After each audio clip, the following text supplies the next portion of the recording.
Welcome back. Joining me today is Namson Pham, Vice President of the Indiana University Fencing Club and Assistant Coach for foil. Welcome. Could you please fill me in on what exactly is the sport of fencing?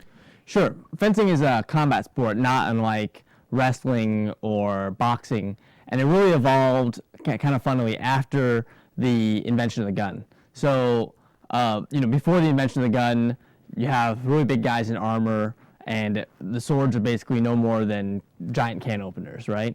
And so afterwards, what happens is that the gun totally revolutionizes warfare because you shoot the guy in armor because he's the most dangerous. And then everyone else, you can kind of whip out your sword and go to work, right?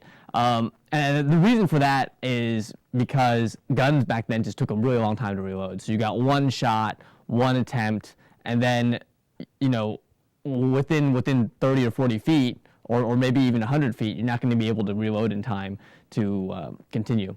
So that's when the kind of swordsmanship started, and then shortly afterwards, then the sword started to change and swordsmanship started to go away as it became illegal. And what happened was universities kind of picked it up as an academic sport. Oh, nice. When did you first become interested in fencing?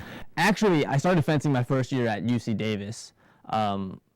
That was 2003. I was kind of always interested in fencing, and it was kind of nice that there was a fencing club on campus. I basically seemingly just started, and so I showed up for a first day and enjoyed it enough that I continued ever since. Nice, perfect. Fencing is considered physical chess. Would you be able to elaborate on that a little bit? Sure. So on strip, what's really important is you have athleticism is obviously important because it's still a sport, but the things that dwarf those are thinking ability and skill. So you can get away with not being maybe the fastest person on earth if you have a high level of skill and a high level of intellect, and it comes from having to constantly read your opponent for what's going to happen, and or devising strategies that have a high percentage chance to make your opponent lose. It's not unlike tennis or boxing or chess for that matter. How exactly are the tournaments set up, and can members of the IU community catch you guys in action? Yeah, actually, we have two types of tournaments. So we have USFA tournaments, which are part of the United States Fencing Association league, in which all individuals compete, and the club goes to a fair number of USFA tournaments throughout the year. They're not collegiate. So anyone can show up as long as you're within the correct classification. The other types of tournaments we have are intercollegiate tournaments with the Midwest Fencing Conference, and those schools include Michigan, MSU, Notre Dame, OSU, which are pretty stiff competition because Notre Dame and OSU have their NCAA teams, and I think last time I counted there were 8 Olympians in the conference in fencing. And those tournaments are available to members of the club who are IU students or full-time students here. We go to maybe 5 of those semester, or 5 of those a year. 5 or 6 of those a year. And then, of course, there's USACFCs, which is a national competition of club fencing. Nice. Fencing is a summer sport. It used to be you had fencing for summer and winter, but it's not like that anymore. I think they changed that back 10 or 20 years ago. Okay, wow. How many members are in the IUFC, and how does one become a member if they're interested? There are probably 40 members or so, roughly, in the Indiana University Fencing Club. And if you show up to any practice, you don't actually need any prior experience, so we'll provide lessons. You don't need any equipment. We'll provide some equipment. Eventually, you will need equipment, because if you want to move up to electrics, fencing is all scored electrically now. The action's just too fast to score it otherwise.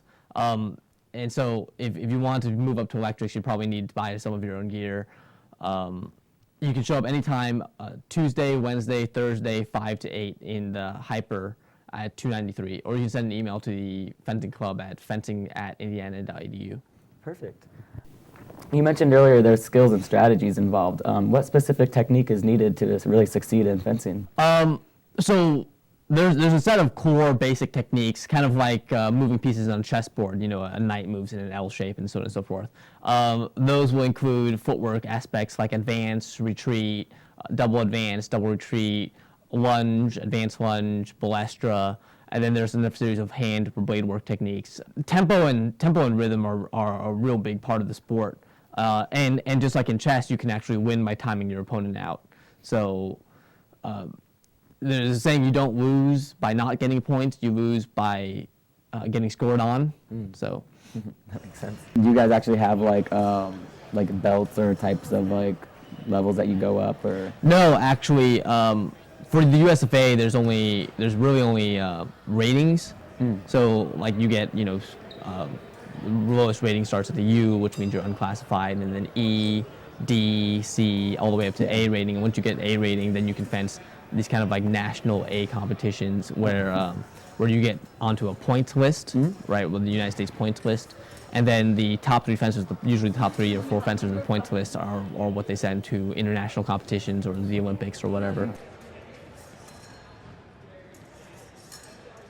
Is there anything else you'd like to add about the Indiana University Fencing Club or foil in general?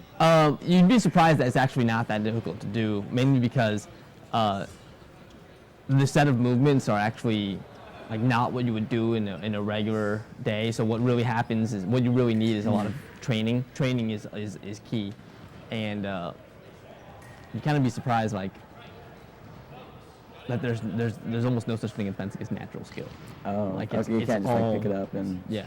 Oh, wow. I mean, there are some people who are better at others at learning it because they have a little more body awareness. Yeah. But that only helps early on. I mean, you still need what's the number that keeps coming up? 10,000 hours for mastery. Oh, wow. In Okay, anything, right? Like you play chess, you want to be a makes chess sense. master, it's 10,000 hours. Same thing. Like school was supposedly designed to give you mastery in a certain field by giving you 10,000 hours, 40-hour weeks, 5 Oh, yeah. well, That 4 does- years, yeah. or That's whatever. complete So sense. injuries are actually fairly rare, mainly because the protective equipment's really good. It's from people wearing either incorrect protective equipment or not wearing their protective equipment. So, mainly because it's not really a contact sport, right? Honestly, like if you weren't wearing any protective equipment and the weapons were actually sharp, well, skin meets metal.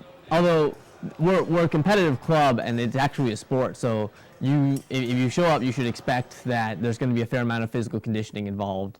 It's a kind of a common misconception that fencing requires not a lot of physical conditioning, but that's not true if you look at the way the Olympians train. With their workouts are actually all online because fencing is a very tech-savvy community, having been scored electrically probably since the 60s or maybe before that.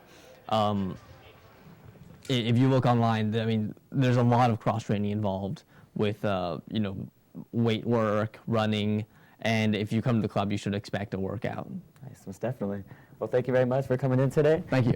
Yep, and when we come back, we'll have weather and some more news for you.